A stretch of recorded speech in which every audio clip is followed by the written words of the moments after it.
North east एक ऐसा जगह है जो कि बहुत ही नेग्लेक्टेड है इन टर्म्स ऑफ न्यूज़। तो हम लोग को एक्सेप्ट करना पड़ेगा कि नॉर्थ ईस्ट का जर्नलिज्म बहुत वीक है अभी, कि जल जीवन मिशन इतना बड़ी तरह से लॉन्च तो हो गया, पर क्या हुआ? तो हर चीज को हम लोगों को क्वेश्चन करने का अधिकार है। कितनी बार मारेंगे, कितनी बार अटैक करेंगे? एक ही बार मार सकते हैं, उसके बाद तो मर ही जाओगे। Growing up in Sikkim was fascinating. It was like a wonderful love story. Sikkim, Gangtok molded me into who I am today. अभी भी लोग मानने के लिए तैयार नहीं है कि हम लोग वहां बाय चांस क्रॉस फायर में फंस गए थे। हम लोग कुकी के साइड से रिपोर्ट कर रहे हैं क्योंकि हम लोग ट्राइबल हैं। एडिटर इसका किसी ने बोला कि ये कर्मा पाल जो ट्राइबल एडिटर है और ये हमेशा ट्राइबल के साइड लेगा। ये जस्ट सिर्फ मणिपुर का कहानी नहीं है, ये अक्रॉस नॉर्थ ईस्ट का कहानी है। वो जो हीलिंग टच है, वो जो फोर्स है, वो मुझे नहीं दिखा। तो जब सेंटर चाहता है, जब एडमिनिस्ट्रेशन चाहता है, तो वो लोग कंट्रोल कर लेता है। गौरव गोगोई के साहब के लिए क्या करना पड़ेगा कि he has to go through an अग्नि परीक्षा। This states easily can become the Singapore of India, the Monaco of India। मतलब potentially opportunities are there। We are sitting on a Shangri-La। मतलब ये एरिया हमारा ये Shangri-La है north east, but हमारे पास opportunity नहीं। I think now is the time that slowly some of us should start slowly asking questions again। I think we are forgetting to ask questions।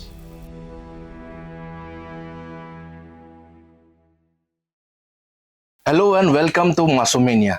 Well friends, आज हम एक journey में जाने वाले हैं। आज हम आपको ले जाएंगे नॉर्थ ईस्ट के एक अलग ही जर्नी में। लेकिन ये एक जर्नी कोई ऐसा वैसा जर्नी नहीं है कि आपको किसी टूर पैकेज या ट्रेवल्स एजेंसी के द्वारा मिलेगी। ये ट्रेवल आपको मिलेगा एक बहुत ही खास गेस्ट के साथ।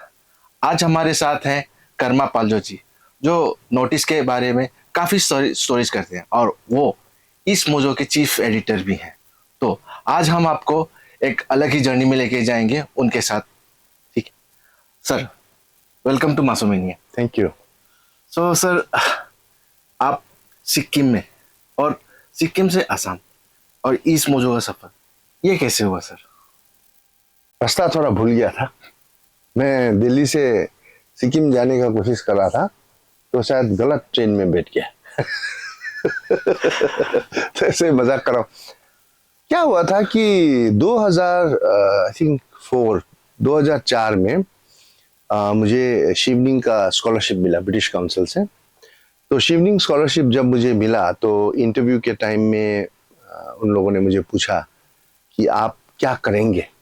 अभी तो आप CNN IBN में CNBC में था, तब मैं CNBC में है, तो आप क्या करना चाहते हैं फ्यूचर में? तो मैंने उनको बोला था कि मेरा तो एक ही ड्रीम है कि शायद मैं एक टाइम में वापस जाके अपने जगह में जाके, अपने लैंड में जाके वहाँ से रिपोर्टिंग करूँ, वहाँ से कुछ जर्नलिज्म करूँ, क्योंकि नॉर्थ ईस्ट एक ऐसा जगह है जो कि बहुत ही नेग्लेक्टेड है इन टर्म्स ऑफ न्यूज़। तो नॉर्थ ईस्ट से बाहर वर्ल्ड में या इंडिया में न्यूज़ का एक वैक्यूम सा है।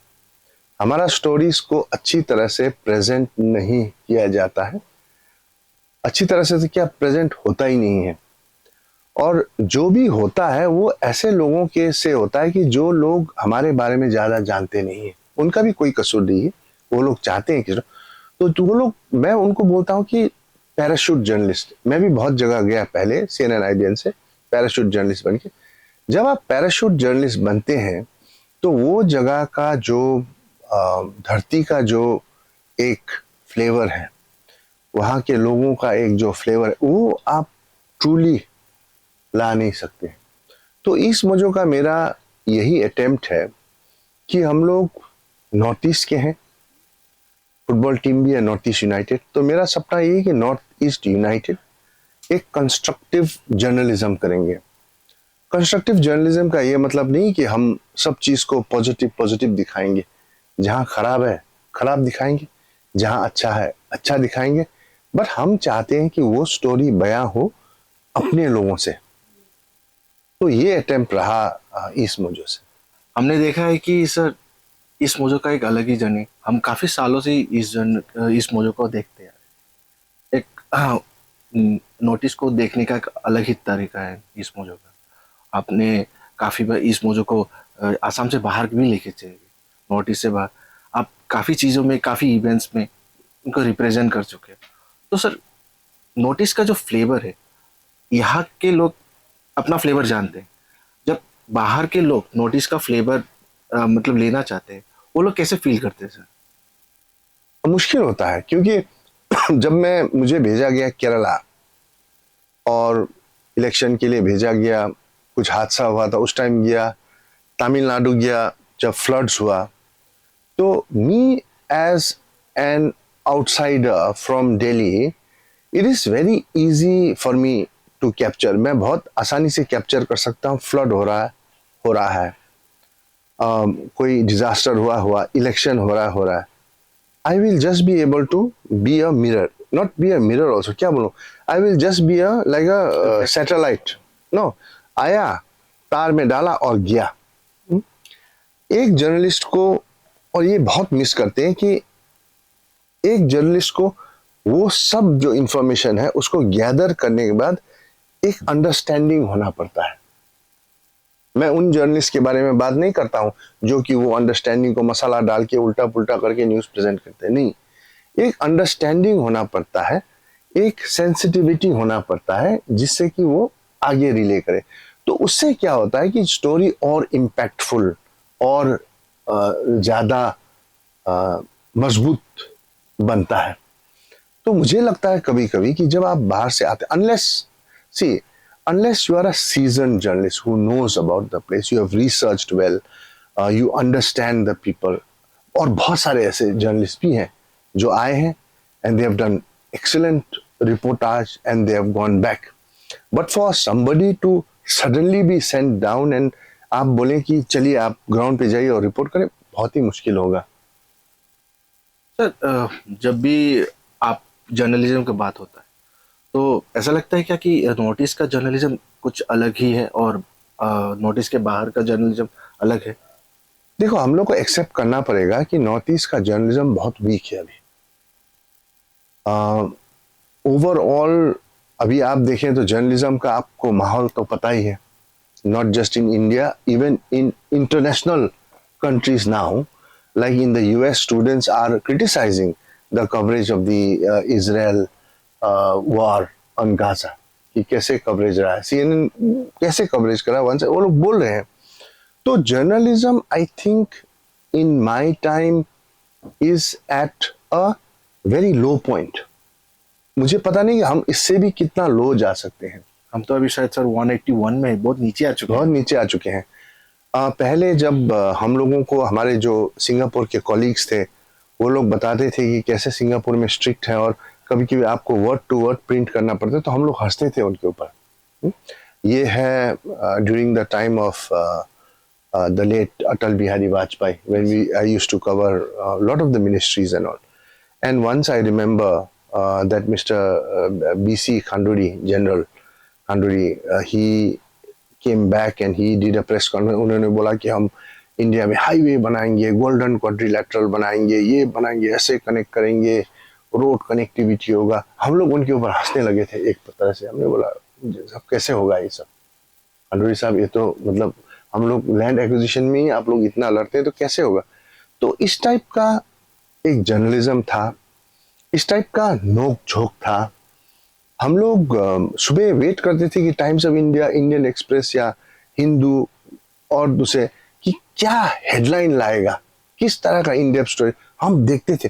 तो इस तरह का जर्नलिज्म से आज जर्नलिज्म हो गया है ऐसा जर्नलिज्म कि जर्नलिस्ट ही खुद ही क्वेश्चन करने लगते हैं अपने कॉलीग्स को जो कि एक क्वेश्चन पूछ रहे हैं। देखिए, जर्नलिस्ट का काम है क्वेश्चन करना। हर चीज में हमको एक सिनिसिज्म लाना ही पड़ेगा। अगर आप लोगों ने जैसे अभी जल जीवन मिशन सरकार सब जगह बोल रहा है जल जीवन मिशन, जल जीवन मिशन। हम लोग गए हैं कोकराझार में, हम लोग गए धुबरी बारपेटा में, हम लोगों ने देखा कि जमीन से ऐसे ऐसे करके रबर का पाइप निकल रहा है घर के बाहर। मैंने बोला ये क्या है? उन्होंने बोला ये जल जीवन मिशन है। मैंने बोला टैप नहीं है, कुछ नहीं है, बस घर घर में ऐसे ग्रीन कलर का ऐसे पाइप दिया हुआ है। तो for future, for you and me, may be that is an in depth story कि जल जीवन मिशन इतना बड़ी तरीके से लॉन्च तो हो गया, पर क्या हुआ? तो हर चीज को हम लोगों को क्वेश्चन करने का अधिकार है, होना चाहिए, एंड प्राउडली होना चाहिए। हा? कितनी बार मारेंगे, कितनी बार अटैक करेंगे? एक ही बार मार सकते हैं, उसके बाद तो मर ही जाओगे ना। अटैक कर सकते हैं, ट्रोल कर सकते हैं, इम्पैक्ट बहुत होता है अंदर ही अंदर। But I think now is the time that slowly slowly some of us should start slowly asking questions again. I think we are forgetting to ask questions. And standing up also, sir. Yeah, पैसा ही नहीं है तो कैसे उठेंगे?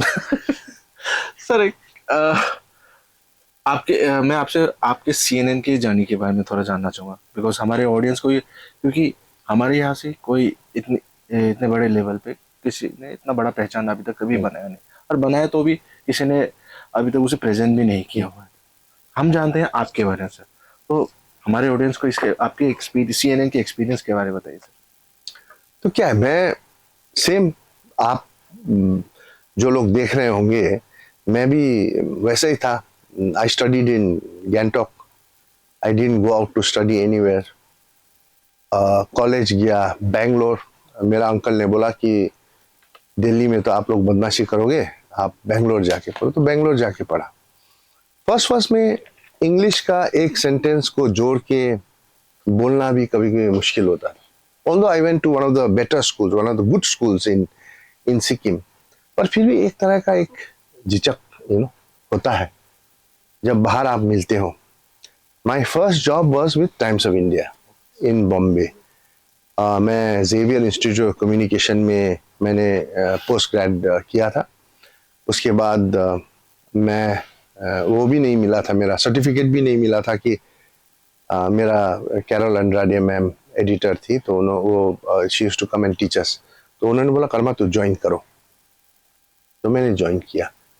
उसके बाद मेरा हमेशा ही मन था कि मैं टीवी में आऊं। बचपन में मैं डेविड एटनबरा का जो नेचुरल हिस्ट्री का शो देखता था और मैं उनसे इंस्पिरेशन लेता था, और कभी कभी मैं पीटीसी करता था कि दिस इज अ फॉसिल करके। उनका ही was my inspiration for me to be on TV. तो दिल्ली गया, हिंदी एक चैनल है बहुत फेमस, वहां गया पहले। चैनल का नाम सर? चैनल का नाम हम नहीं बताएंगे। तो उन्होंने लगभग 5-6 घंटे वेट कराए बाहर। तो उन्होंने बोला कि आप जाके बाहर पीटीसी कीजिए। तो पीटीसी हिंदी में मैं देखा। अभी मेरा हिंदी थोड़ा अच्छा है, उस टाइम मेरा हिंदी एकदम मतलब इम्प्रूवमेंट के भी थोड़ा नीचे था। तो जस्ट लश्कर तैयबा का हमला हुआ करके कुछ ऐसा पीटीसी लिखा हुआ था, वो पीटीसी दिया। 5 घंटे बाद मैं सेलेक्ट नहीं हुआ। सीएनबीसी में गया, सीएनबीसी ने बोला कि हाँ ठीक है आप ज्वाइन करो, पर जो आपको टाइम्स ऑफ इंडिया में सैलरी मिल रहा है उसके आधे सैलरी पे आ जाओ। अब दिल्ली में उतना सैलरी में तो रहना ही मुश्किल है। आप मान गए थे? मान गया मैं, because I wanted to work for TV. It's CNBC first, Times of India to CNBC, they put me straight in the PCR, production control room. Production control room में जो लोग एंकर करते हैं, लोग वो जो ऑटो क्यू पढ़ते हैं, ये ऑटो क्यू, ये हम लोग पीसीआर से ऑटो क्यू कंट्रोल करते थे उनके लिए। उस टाइम पेडल या जो हैंड हेल्ड वाला वो डिवाइस नहीं था, तो ऑटो क्यू ऊपर जाता, हम लोग कंट्रोल करते हैं। एक बार सुबह सुबह का टाइम में मैं ऐसे करके मैं एक झपकी मार दिया था, तो my anchor had a tough time कि suddenly the auto cue went up like that. आपने रोल कर दिया? हाँ, रोल फास्ट रोल हो गया मेरे से। तो CNBC, PCR, then tape rolling, because it was all analog ना, इट वॉज नॉट डिजिटल, तो टेप डालना पड़ता था, 1 2 3 4 प्लेयर होता था, so we used to put in different thing. तो वहां से धीरे धीरे धीरे धीरे करके आके पीसीआर में 6 महीने, बट पीसीआर में रह के मुझे पूरा टीवी का पता चल गया, क्या होता है कैसे होता है, थोड़ा सा अच्छा नॉलेज मिल गया। उसके बाद मेरा पहला क्या बोलते हैं उसको, स्टेप अप हुआ कि डेस्क में भेज दिया। डेस्क में भेज के वहां फिर सुबह मार्केट्स का शो था, और मुझे वो मार्केट्स का शो में जो भी गेस्ट आते थे उनको सुन के स्टोरी बनाना होता था। इससे एक बहुत अच्छा प्रैक्टिस मिला, फाइनेंशियल सर। फाइनेंशियल्स। तो जब गेस्ट आते थे तो मुझे गेस्ट आने के 2 घंटे 3 घंटे के अंदर अंदर में वो स्टोरी निकालना होता था कि वो गेस्ट ने क्या बोला है। तो उससे क्या हुआ कि मैंने I think in a few months और year I think I had done over 600 stories, एक के बाद एक के बाद एक। कभी कभी दिन में 3 4 स्टोरी भी हम लोग निकाल देते, जस्ट छोटा छोटा स्टोरीज, बट विद दैट। तो वहां से एक्सपीरियंस में एक दिन दिल्ली में मंकी मैन का स्टोरी चला था, monkey man story sir. The monkey man story चला, सारे चैनल आज तक में पूरा मंकी मैन का दहशत का स्टोरी आने लगा। तो मेरा एडिटर ने बोला, कर्मा तू जाओ ये मंकी मैन पे स्टोरी करो। तो मैंने जाके बहुत एक फनी सा स्टोरी किया मंकी मैन पे। लकीली मुझे इंटरव्यू भी वैसा ही वैसा मिला, लोग भी वैसे वैसे मिले जैसे बोले उन लोगों ने। मैंने इंटरव्यू किया उनको और स्टोरी किया, और वो स्टोरी हिट हो गया। आजकल आई थिंक सोशल मीडिया होता तो वो story would be shared like crazy. I think so that was one of my millions and millions. Monkey man. तो उससे एक कॉन्फिडेंस आया, तो धीरे धीरे मेरे बॉसेस के ऊपर भी कॉन्फिडेंस आया। तो then I started my journey with television, starting with CNBC. You can say that the pinnacle of your start, sir. It was a start. It was a nice start. हाँ, it was a nice start. Sir अभी चलते sir आपके north east के। पहले तो sir हम पूछना चाहेंगे सर आपके घर के बारे में। आप सिक्किम से हो सर, मैंने तो कभी सिक्किम देखा नहीं सर। क्या आप हमें सिक्किम के बारे में और आपके होम टाउन के बारे में बताएंगे? आप वहाँ से दिल्ली तो गए, लेकिन अपने घर, how did you study journey started sir? So my hometown, my dad's hometown is in राबंगला। वहाँ एक बहुत बड़ा गौतम बुद्ध का स्टैचू अब बना दिया गया है। So that is my hometown. I studied and we lived in Gangtok because both my parents used to work in the government of Sikkim. उस time Gangtok was a beautiful small town, like all small towns, जहाँ सब लोग एक दूसरे को जानते थे। तो घर से स्कूल तक लगभग कितना होगा, 2 3 4 किलोमीटर का रास्ता हम लोग अकेले जाते थे बचपन से। So independence, no bus, no taxis, we were happy that way. We were also same sir. Yeah, and that I think that was the best way to learn, and also safety because everybody knew everybody. 10 लोग मिल जाते थे। हर आदमी का question होता, बच्चे तुम school जा रहे हो? मेरे अंदर अंदर गुस्सा आता था कि कहाँ जा रहा हूँ यूनिफॉर्म लगा के, अंकल देख लिया आपको है। क्या लगता है? हाँ, कि I wanted to tell them no, I am going to the movie, but I never gave that answer. So growing up in Sikkim was fascinating. It was like a wonderful love story till I made my first girlfriend, and the real love story also started in Sikkim also. So I think Sikkim, Gangtok molded me into who I am today. Independent thinking, always wanting to learn, always wanting to know कि एक curiosity है मेरे अंदर में कि क्या हो रहा है ये जानने का। तो ये बहुत सारे मेरे ऑफिस के लड़के हैं, ये लोग गुस्से भी होते हैं, कहीं भी कुछ हो रहा है मैं बोलता हूँ जा पता कर गया क्या हो रहा है, क्योंकि एक नेचुरल एक क्यूरियोसिटी है आपके पास। मतलब पहले से ही एक क्यूरियोसिटी ऑफ नेचुरल जर्नलिज्म फुदक रहा था। सिक्स सेंस जैसा है। Once a journalist always a journalist, तो आपको शायद ये पहले से ही था। फूड्स के बारे में बताइए सर। आपका जो खान पान है, जो वहाँ का सिक्किम में, हमने तो हमेशा बस देखा है कि हमें तो ज़्यादातर लोग मोमो से ही पहचानते, बट आपका वहाँ का खाना कैसा? अब मोमो मतलब क्या बोलूं मैं, इस मोमो तो ऐसा हो गया कि मतलब थोड़ा मतलब गलत भी नहीं कहूंगा, but it's not like the Sikkimese eat momo all the time. या हाँ, एक एक गलत ये घुस जाता है कि हाँ जरूर सिक्किम में मोमो बहुत अच्छा मिलता है। Momo is a dish which brings the whole family together. I think it brings all India together now. No, all India together वैसा नहीं, मैं बोल रहा हूँ कि देखो, मोमो जब हमारे घरों में बनता है तो एक स्पेशल डिश होता है which we all look forward to, we all love. So first is that announcement कि इसके हमारे यहाँ घर में मोमो बनेगा आज। So all relative come. The cooking process में सब लोग इन्वॉल्व होते हैं, कोई कुछ बना रहा है, कोई कुछ बना रहा है, कोई सूप बना रहा है, कोई अचार बना रहा है, कोई वो मोमो पे डिजाइन दे रहा है। तो बचपन से मैंने भी मोमो बनाना पूरा सीखा हो। तो बेंगलोर में जब मैं था मेरे घर में, तो मैं मोमो बना के सब दोस्तों को खिलाता था। तो it brings the whole family together like any tribal dish ना, सारे इन्वॉल्व हो जाते हैं ना। So it's the same story. खान पान के बारे में पूछे तो हमारा I think most majority of the North East का फर्स्ट लव है गाहरी, pork. Yes, and all tribals, and I think that is the what to say, the meat of choice of all of us. So Sikkim also is the same story, and it's very simple. I think food wise we of the northeast are very very similar अगर देखा जाए तो। उसमें ज़्यादा कुछ इधर उधर का ज़्यादा ऐसा स्टार्क डिफरेंस नहीं है कि मतलब सिक्किम वाले पास्ता खा रहे हैं, कोकराझार वाले डोसा खा रहे हैं, और ऐसा कोई मतलब इतना खतरनाक फर्क नहीं है। मैं जब सबको बोलता हूँ कि तो पूरा नॉर्थ ईस्ट में चले जाओ, पूछो कि भात कहाँ मिलता है, और वो रेस्टोरेंट में जाओ भात मिलता है, you will not go wrong, अच्छा भात मिलेगा वहाँ।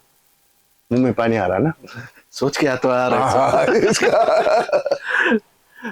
सर। देखिए जैसे कि मैं अपने ऑडियंस को, हम लोग सिर्फ पोर्क खाते नहीं रहते या तो मोमो खाते नहीं रहते। हाँ, हम लोग भी बाकी इंडियंस की तरह एक स्टेपल फूड खाते हैं। जैसे सर हमारा स्टेपल फूड है राइस। और हम हमारे ऑडियंस को आपको पता ही चल गया होगा कि हम कितना राइस खाते हैं, और हम लोग सर भी और मैं भी बहुत ही चबी हूँ। सो हमारा लाइकनेस है पोर्क के लिए, लेकिन हर किसी का नहीं है। लेकिन हम लोग का स्टेपल फूड राइस है, और बहुत लोगों का लाइकनेस है पोर्क के साथ। तो सर अलग नॉर्थ ईस्टर्न 7 स्टेट्स कहते हैं, हमें 7 सिस्टर, लेकिन according to one brother that is Sikkim. मतलब रखवाला कहते हैं ना, 7 बहनों का रखवाला, एक भाई।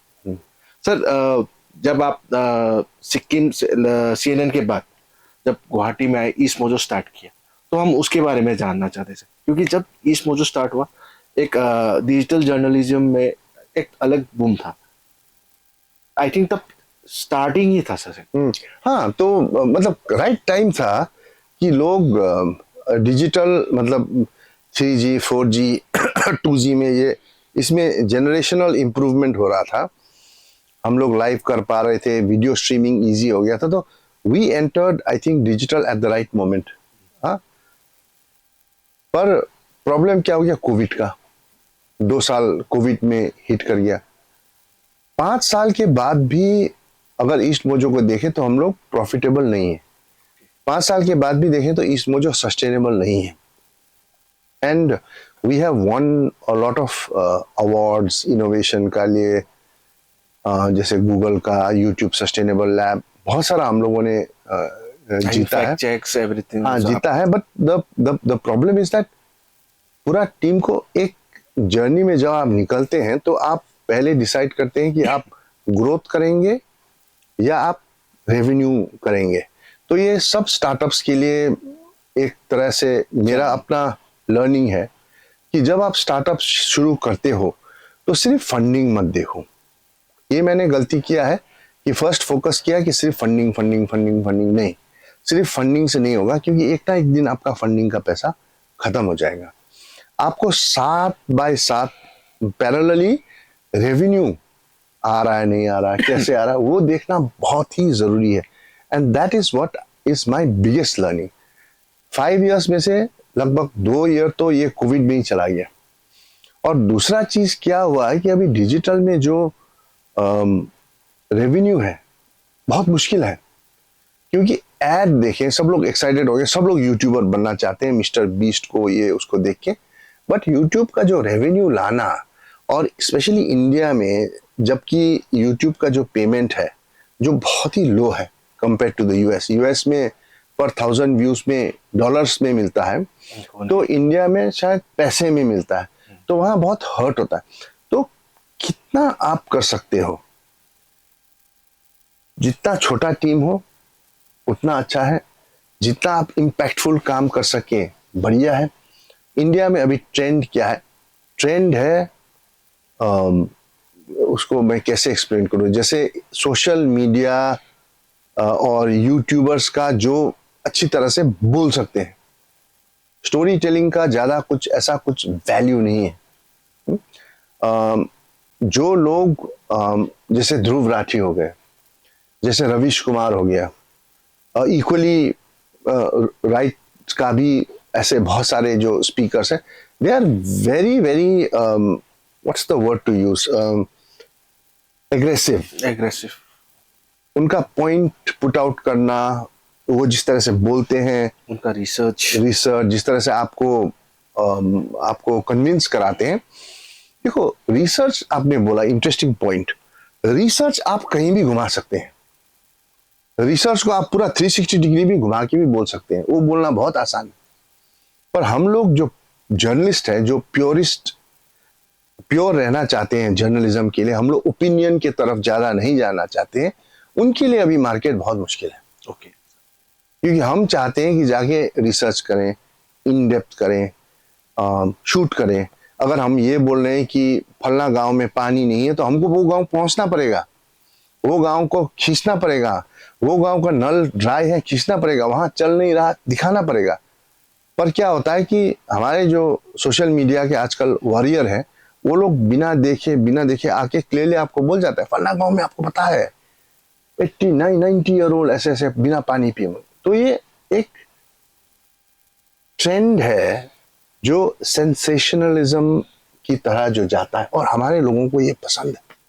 Our people love it, that's why they have got millions and millions of views. तो जो ट्रूथ सीकर्स हैं, जो हार्ड न्यूज करना चाहते हैं, जो रिसर्च करना चाहते हैं, हम लोग पेरीफेरी में धकलते गए हैं। गिफ्ट ऑफ द गॉड बोलते हैं जिसको भगवान ने बोलने का एक गिफ्ट दिया गया है, वही लोग आगे बढ़ रहे हैं। मतलब सर कि अभी के जर्नलिज्म सोशल कॉन्शियस एक चैलेंज हो चुका है कहने के लिए। तो आपको मतलब एक तरीके से ऑनेस्ट जर्नलिज्म करने में आपको शायद ये सोचना पड़ता है कि पहले आपको रेवेन्यू मिलेगा या नहीं मिलेगा, या फ्यूचर का आप कुछ बोल दोगे तो आप उसका बैकलैश होगा या नहीं होगा, उसके बारे में शायद बहुत सोचना पड़ता होगा एक जो भी प्योरेस्ट फॉर्म में जर्नलिज्म करना चाहते हैं। देखिए ऐसा नहीं है, हर एक जर्नलिस्ट ने कहीं ना कोई पॉइंट पे कॉम्प्रोमाइज किया हुआ है। अगर कोई भी आपको बोलता है कि मैंने कभी कॉम्प्रोमाइज नहीं किया, ये गलत होगा।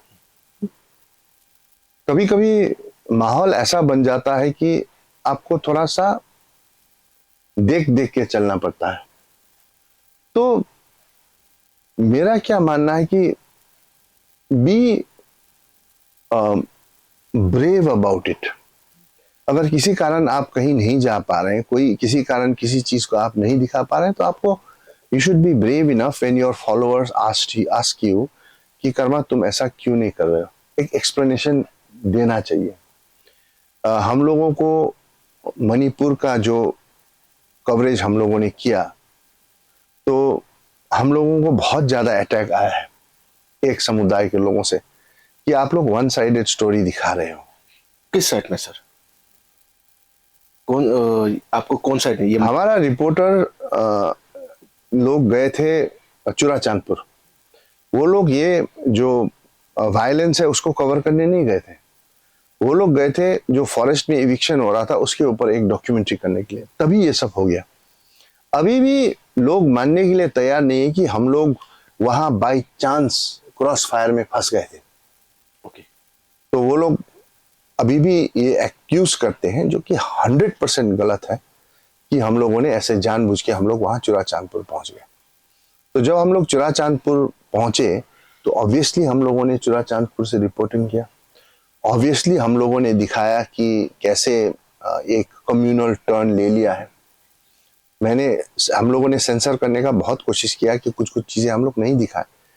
हम लोगों ने दिखाया कि कैसे मैते के जो वहाँ एक दो छोटे छोटे गांव थे उस पर अटैक हो रहा है।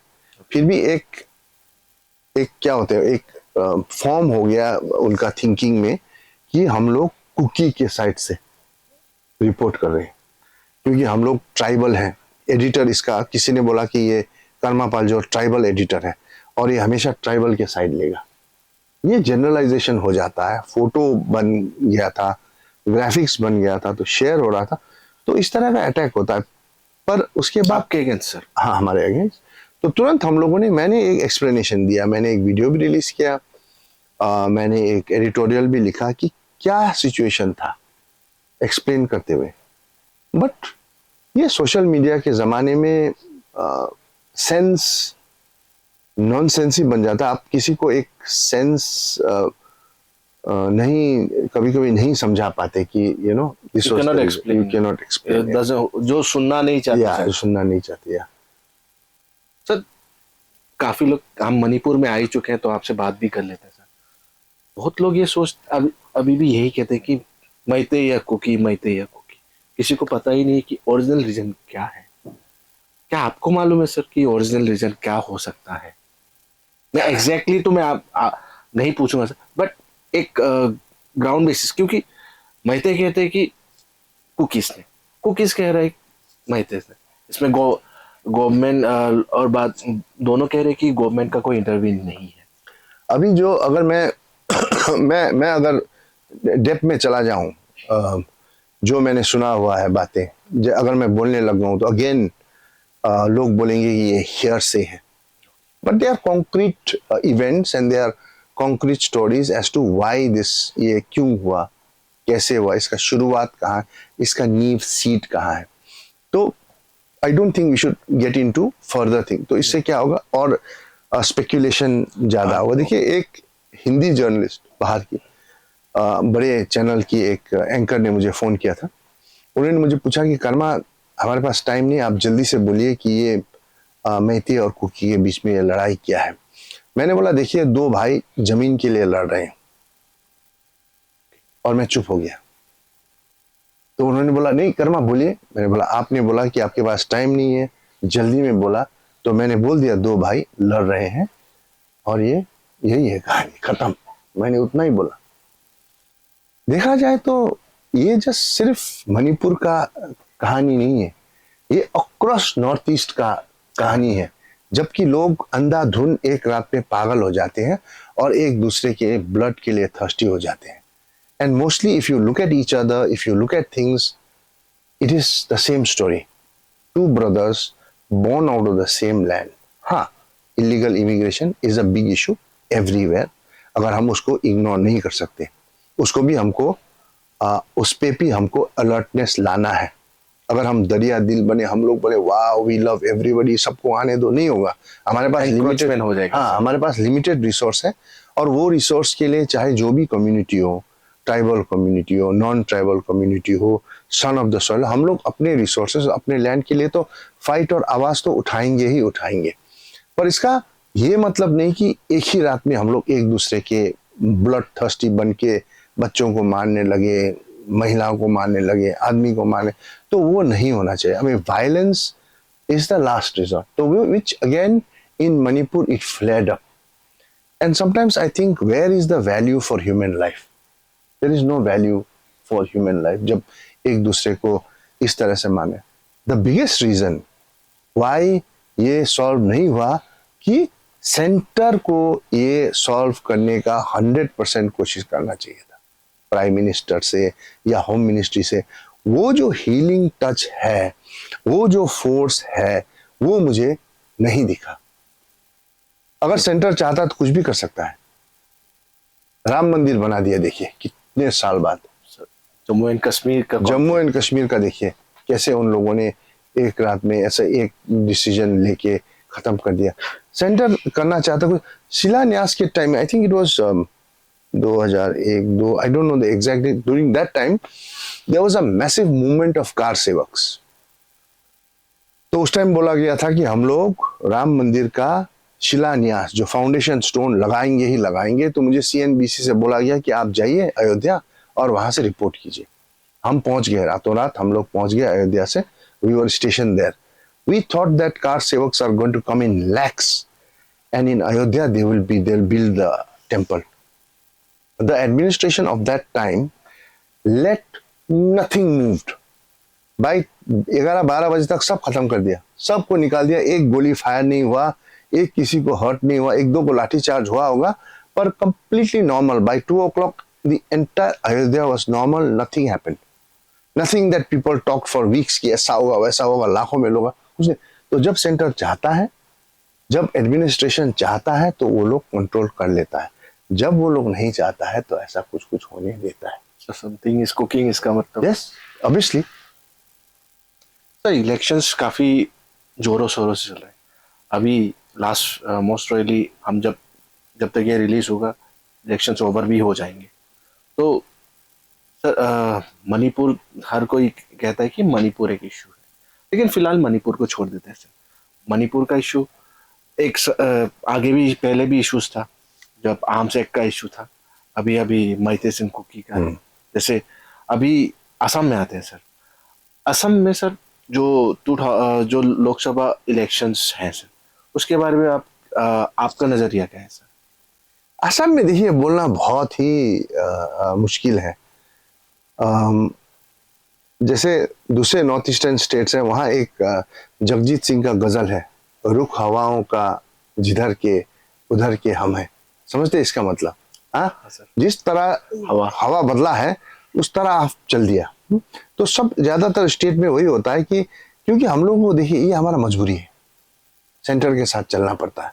पर ये असम ने हमेशा ही सरप्राइज किया है। जो यहाँ CAA के अगेंस्ट में जो यहाँ हुआ गुवाहाटी में, आपने देखा है? Is it safe to talk about CAA sir? नहीं, जो हुआ हमारे आंख के सामने हुआ है, सबके पास वीडियो एविडेंस है कैसे हुआ था। मतलब दिल से people were angry and they were shouting on the streets and I for one, मुझे लगा कि भाई साहब ये is a turning point for Assam. I thought it was the one of the turning point for Assam कि now people will not vote for BJP. ऐसा anger था। Guwahati was almost burning, tires were burning, you couldn't go anywhere, people were angry. Just outside this office, they chased down one of the ministers. His convoy was stopped and they chased him out. All these things happened. 5 students died. 5 students died. And innocent lives. Innocent for what reason? उसके बाद क्या हुआ?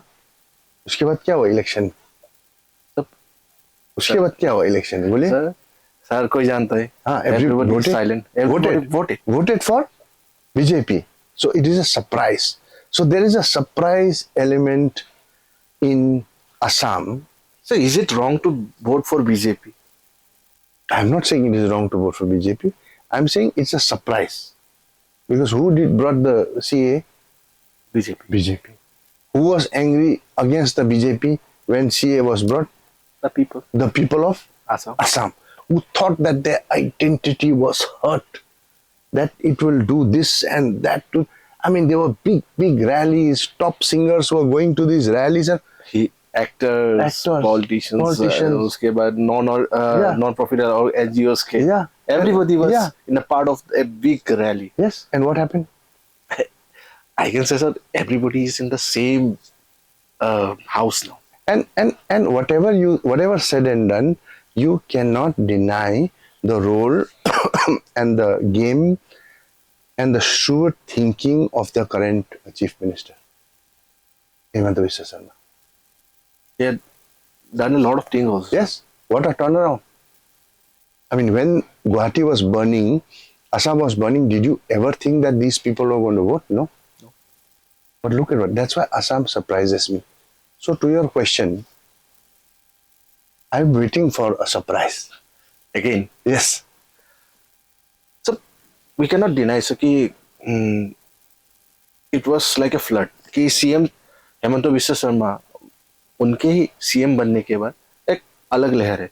Because जिस असम को अभी represent कोई नहीं करना चाहता था, उसको रिप्रेजेंट उन्होंने किया। एंड नाउ ही इज से लाइक आप कह सकते हैं he is an supreme figure from Assam, जो केरला, कर्नाटक, आपका यूपी, दिल्ली में जाके वो रैलीज करते हैं and his rallies mean for that those people he I think I don't recall the year but I think 2000 when was the MLA election, sir? 2021, I think. 21, I think he went for the campaign in UP. People were very excited about him, to see him. He, Hemant Biswa Sharma आए हैं, मामा आए हैं. The word mama. Yeah. So, how do you recall those word mama, sir? I don't know. It's a wonderful Yes. word. How that Mama name has kind of stuck to him. Mama is very endearing. Mama is somebody you who's affectionate, who you love. Your mother's brother. Again, from your mother's side. So I don't know who came up with that word, but it's like kind of goes very well with the kind of image that he tries to show. He's Okay. got a memory of an elephant. He remembers people's names. He'll suddenly pick you out of the crowd and he will ask you, how are you doing? How is your this? How is your that? It's incredible how he's able to do that. So with that kind of memory, with that kind of recall, with that kind of financial backing that he has, with that kind of control that he has over the party, not just in Assam, but across India now, Kerala, Tamil, wherever people know this Assam Chief Minister is Himanta Biswa Sarma. So, It takes some charisma to reach that stage. Yeah.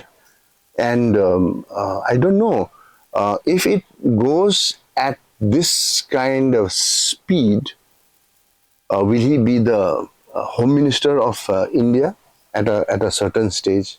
I think he has that energy and that Will power. he aspire to be the Prime Minister of India at a certain stage? The first Prime Minister from the Northeast? You really think so? No, it's challenging. Yeah, it's a possibility also, sir. It's challenging. It's challenging. उसके लिए petrol काफी होना पड़ेगा tank में. उनके पास petrol काफी है tank में, बट वो पोजीशन तक पहुंचने के लिए है या नहीं बोल नहीं सकते. क्या ये बीजेपी का डिस्पेंसेशन में वो बन सकते हैं या नहीं, ये नहीं बोल सकते.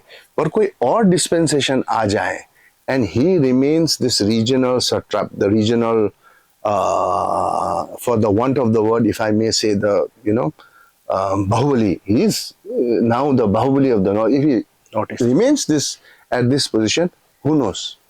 One day. He may be the choice. Sir, उन्होंने एक अलग ही ऑरा क्रिएट किया हुआ है सर.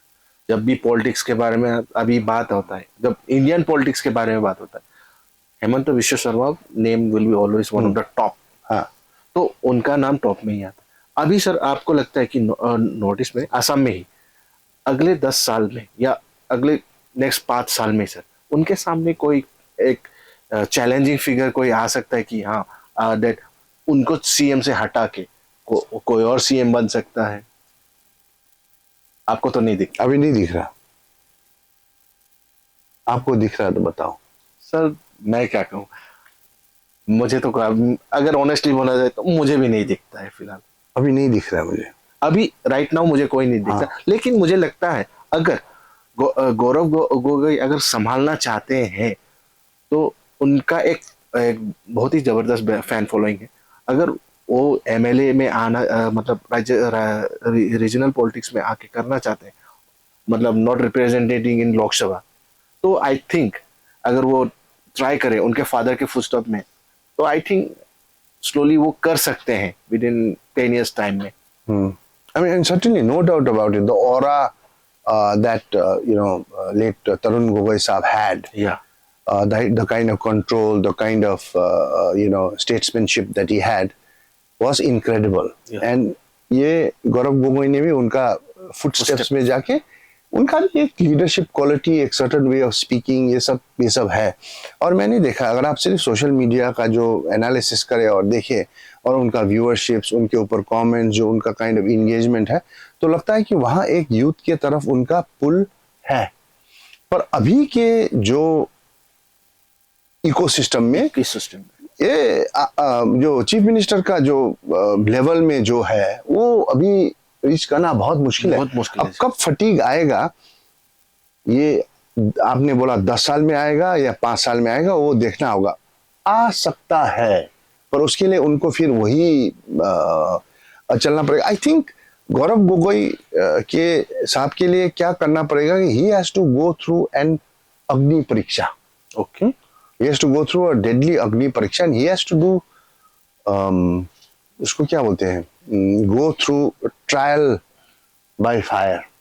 अग्नि परीक्षा ही कहेंगे। हाँ, सरिया अलग अलग किस्म का होता है। कोई बोलता है ये जापानीज का आयरन ओर से बना, ये क्या बनता है, but the best samurai swords are made of a certain metal ना।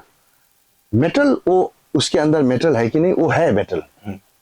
अब वो सामुराई स्वॉर्ड बनेगा कि नहीं, वो डिपेंड करता है कि कितना हीट में वो तपेगा और वो जो उसको बनाने वाला कौन है, उस पे भी बहुत बहुत कितना depend हथौड़ा करता है। लगेगा सर। हाँ, वो सब बहुत इंपॉर्टेंट है। चल हम इस बार चलते हैं नागालैंड की तरफ। जी। The land of flavours, hills and everything. Recently हमने देखा कि सर, हम इलेक्शन के बारे में ही बात करते हैं सर, क्योंकि ये ऑन गोइंग है सर। आप बहुत सारे डिस्ट्रिक्ट्स ने बॉयकॉट कर दिए इलेक्शंस।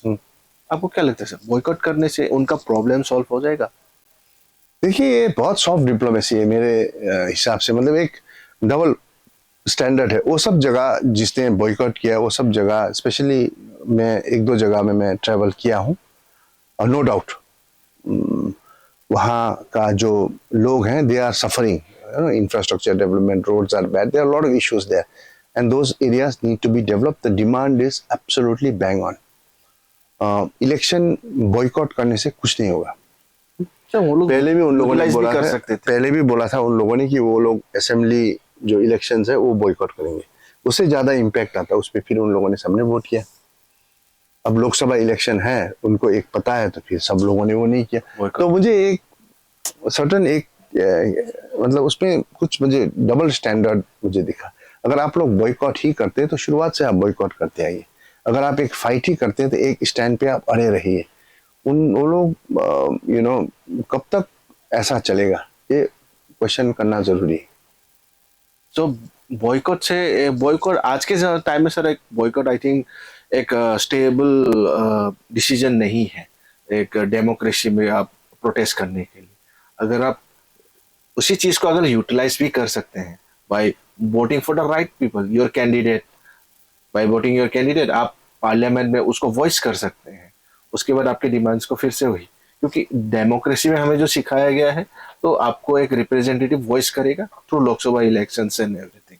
जी, वही है, मुश्किल है। देखिए, वो सब जगह में बोलना भी मुश्किल है एग्जैक्टली कि क्या होगा क्या नहीं होगा, but it's true that those areas really need development. Development एकदम नहीं है। मैं बहुत सारी जगह वहाँ गया था देखने के लिए, तो रोड खराब है, ये वो लोगों का डिमांड बहुत ज़्यादा है। It's a beautiful place, beautiful people, but it needs those places also need a healing touch, which is very much required. And again, Nagaland is a place which is certainly ruled by some people somehow. We are a tribal society. तो tribal में क्या होता है, एक chieftain होता है, या तो हमारा एक लीडर्स का एक कमेटी होता है। जब वो कमेटी डिसाइड करता है कि चलो आज हमारा डिसीजन ये है, तो हम सब सर झुका के हम वो डिसीजन को फॉलो करते हैं, क्योंकि एक कम्युनिटी में होता है। एक कम्युनिटी में होता है, क्योंकि हमारा पहले से ही हम ट्राइबल्स का छोटा कम्युनिटी होता रहा है। तो जब भी कम्युनिटी लीडर्स हमारे डिसाइड करते हैं, तो हम लोग बोलते हैं कि that is a decision and we will follow that decision. तो I sometimes feel that our younger lot, and I have interacted with a lot of young people from Nagaland. They are very enterprising. Some of them are now IAS officers, business people doing very well. They have some fantastic ideas for Nagaland.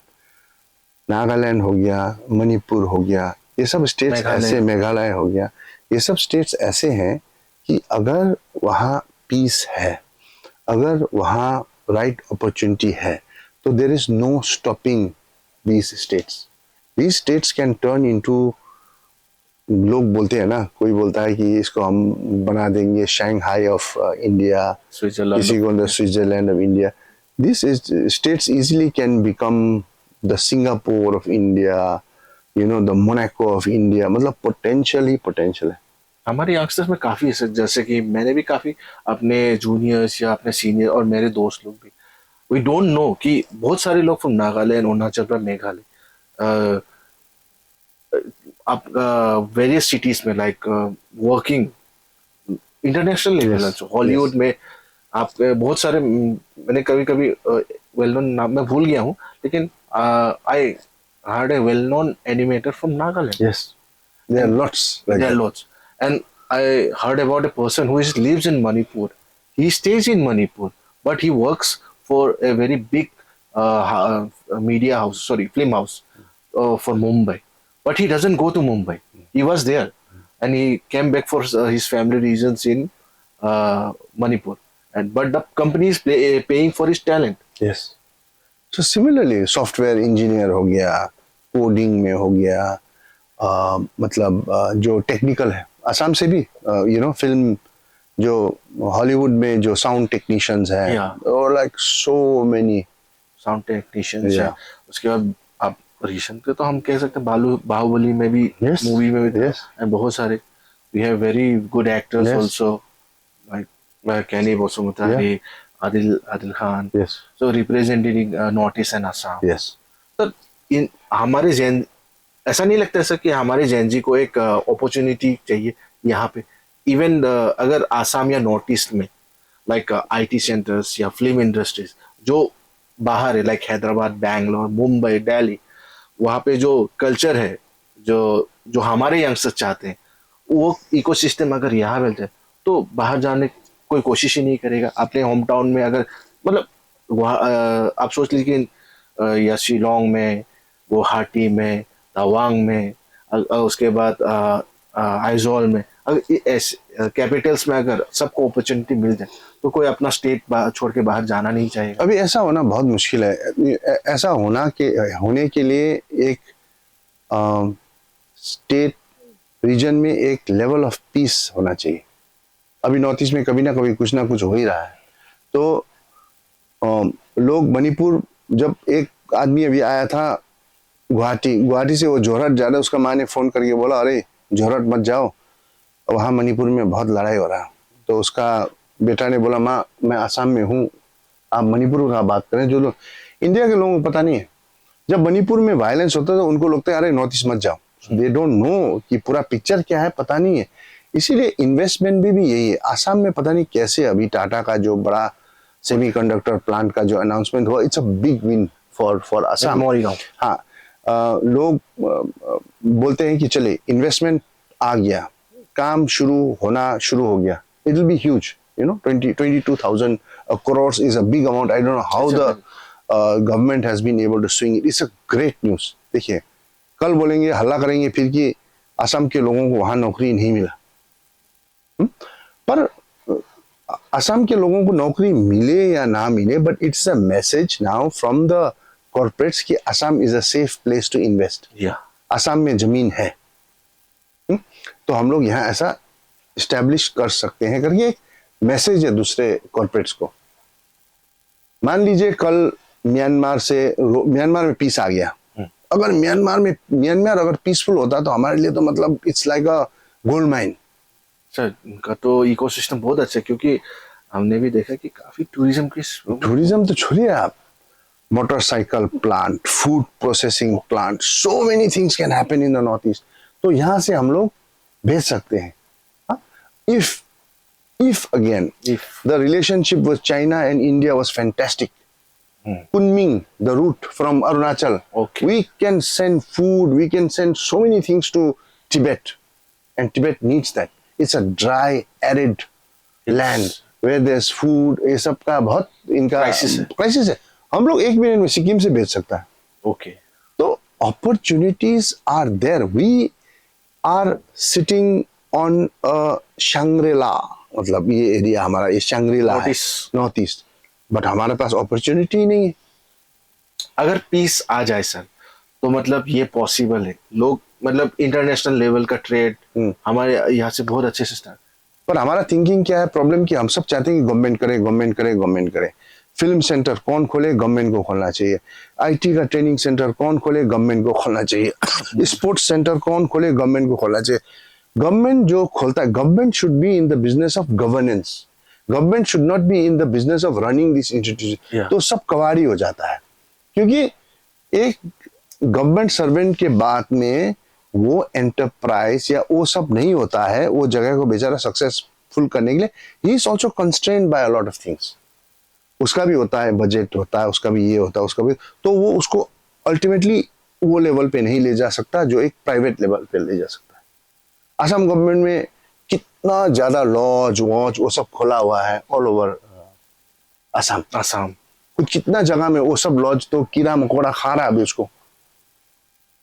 Again in the same place जो private लोग छोटे छोटे hotel lodge खुला, वो लोग का hotel lodge चल रहा है। तो ये प्रॉब्लम है कि हम लोग को गवर्नमेंट पे डिपेंडेंट नहीं होना है।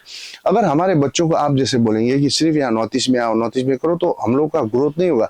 हमारे बच्चों को जाना चाहिए दिल्ली, हमारे बच्चों को जाना चाहिए बैंगलोर, हमारे बच्चों को अलग अलग जगह में चाहिए अपने पोजीशन के लिए फाइट करके अपने अपने एरिया में शाइन करना चाहिए। मेरे लिए आसान नहीं था दिल्ली में काम करना।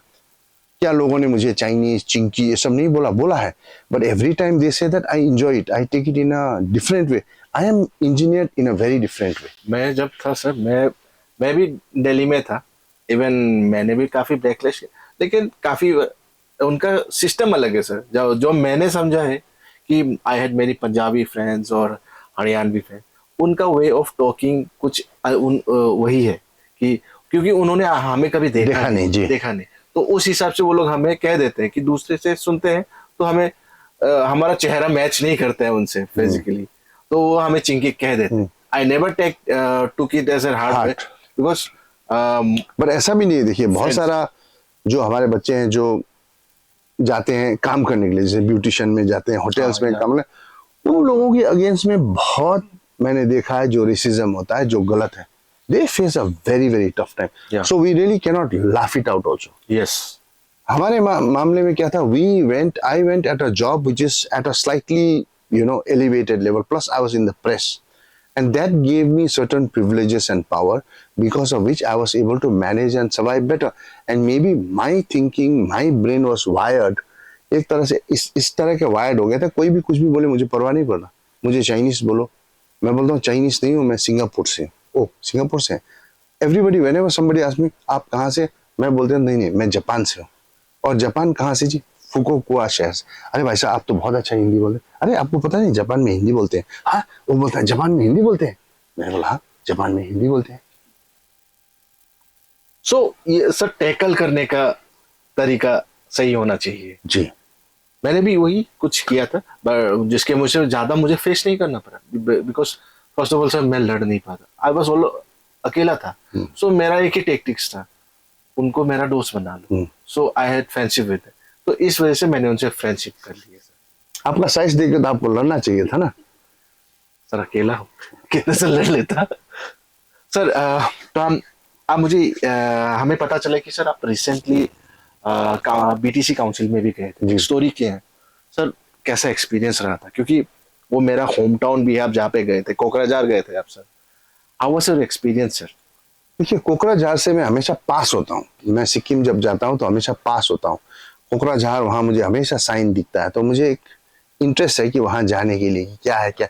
इस बार जाने का मौका मिला, न्यूज़ लॉन्ड्री का जो और न्यूज़ मिनट और ईस्ट मोजो का जो प्रोजेक्ट करने के लिए मैं गया, अच्छा लगा। मुझे फाइनली एक सेंस मिला कि शायद पीस वो रीजन में फाइनली आ रहा है।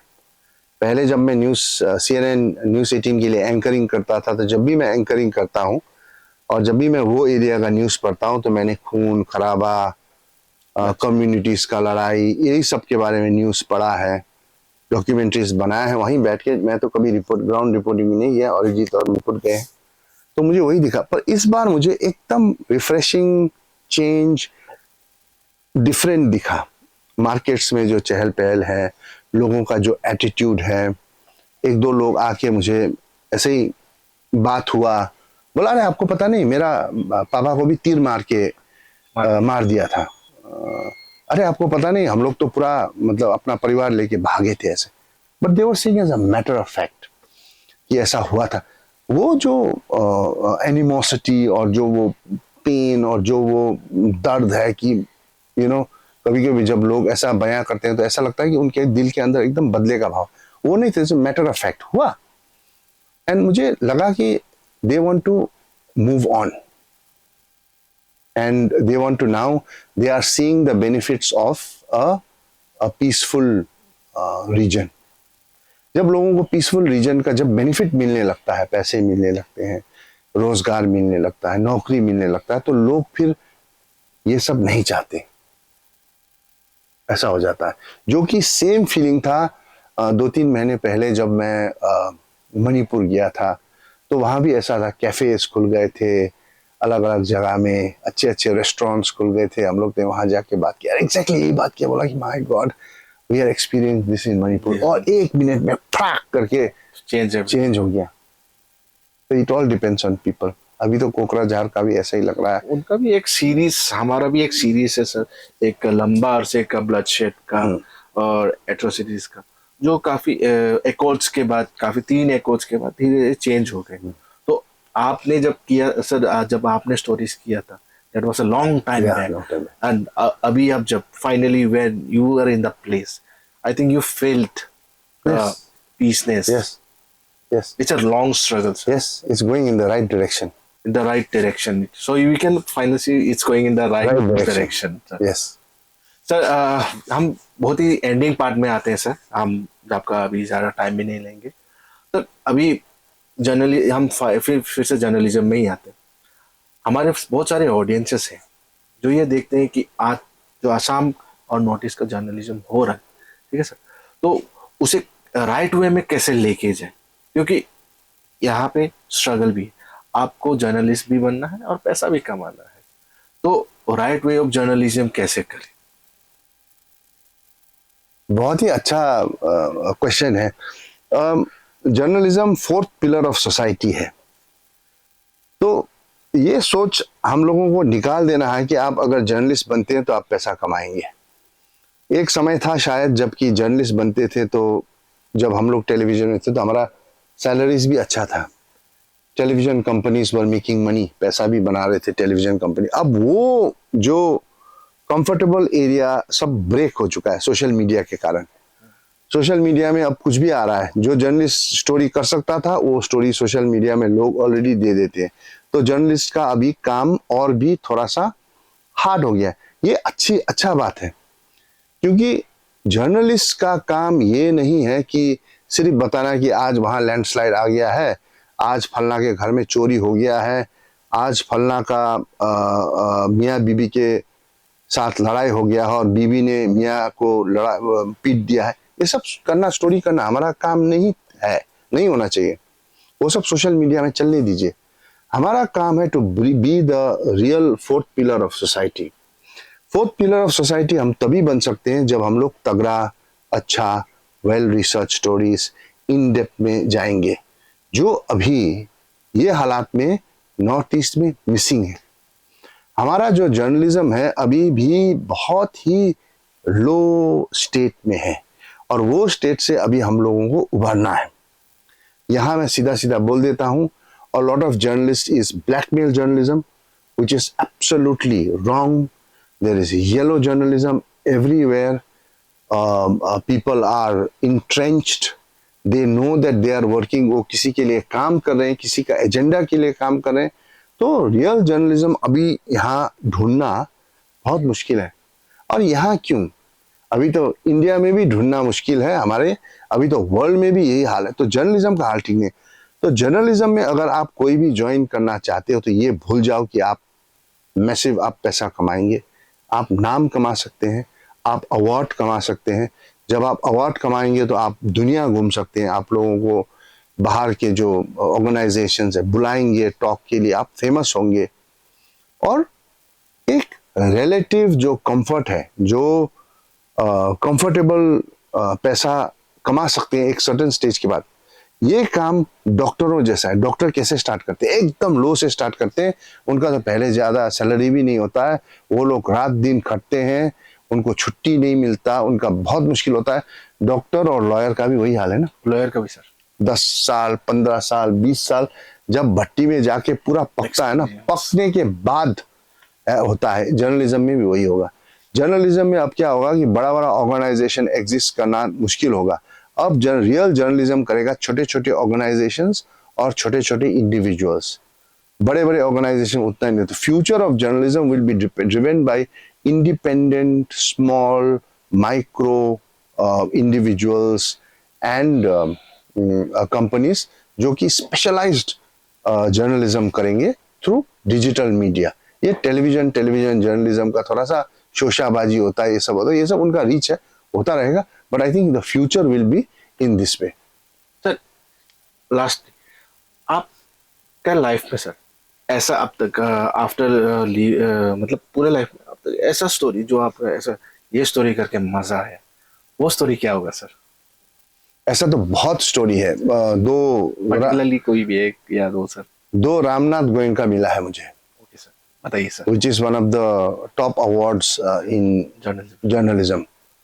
आई थिंक सबसे मजा तो वही आया जो एयर इंडिया का जो मैंने हाल था उस टाइम, और एयर इंडिया बहुत बुरा हालत से गुजर रहा था। उस पे मैंने लगभग 6 महीने लगा के पूरा रिसर्च करके, और वो मैंने पूरा डॉक्यूमेंट किया कि कैसे एयर इंडिया को ख़त्म किया जा रहा है। तो उसके बाद जो air India in airlines air India जो नेशनल कैरियर है एयर इंडिया, तो वो एक बहुत ही सेटिस्फाइंग इन्वेस्टिगेटिव था। उसके लिए मुझे रामनाथ गोयनका मिला। और दूसरा मैंने एयर ट्रैफिक जो दिल्ली मुंबई का एयर ट्रैफिक था, कंट्रोलर ATC, उसका जो बदतर हाल था उस पर भी इन्वेस्टिगेटिव रिपोर्ट किया था बहुत मुश्किल से। उस टाइम स्पाई कैमरा यूज भी नहीं करते थे, अलाउ भी नहीं था। हमने बड़े कैमरे के साथ वो सब रिपोर्टिंग किया था, तो वो भी बहुत ही सेटिस्फाइंग था। तो बहुत सारे हैं, but I loved every moment of broadcast journalism. एक समय में किसी ने मुझे पूछा कि कर्मा 5 साल के बाद क्या करोगे, मेरे पास आंसर नहीं था, because I used to enjoy every minute, every second of television journalism. आप मिस करते हैं सर टेलीविजन जर्नलिज्म? अभी नहीं करते? मिस नहीं करता। अभी ये एक लड़ाई लड़ रहा हूँ, अभी एक लड़ाई जीतूंगा कि नहीं ये 1 साल में पता चलेगा। तो गाइस, आपने देखा कर्मा पल्जर सर का स्टोरी। ये एक अलग ही जर्नी था आपके नोटिस में। आपको इस तरह के स्टोरीज हम काफी लाएंगे, लेकिन इसके लिए आपको हमारा चैनल पहले सब्सक्राइब करना पड़ेगा, क्योंकि जो जर्नी सर का भी है वही इस जर्नी हमारा भी है। इस जर्नी को हम लंबा करेंगे, लेकिन इसके लिए हमें आपका सपोर्ट लेगा। सो बेहतर स्टोरीज के लिए प्लीज सब्सक्राइब करें, लाइक करें और शेयर करें। Thank you.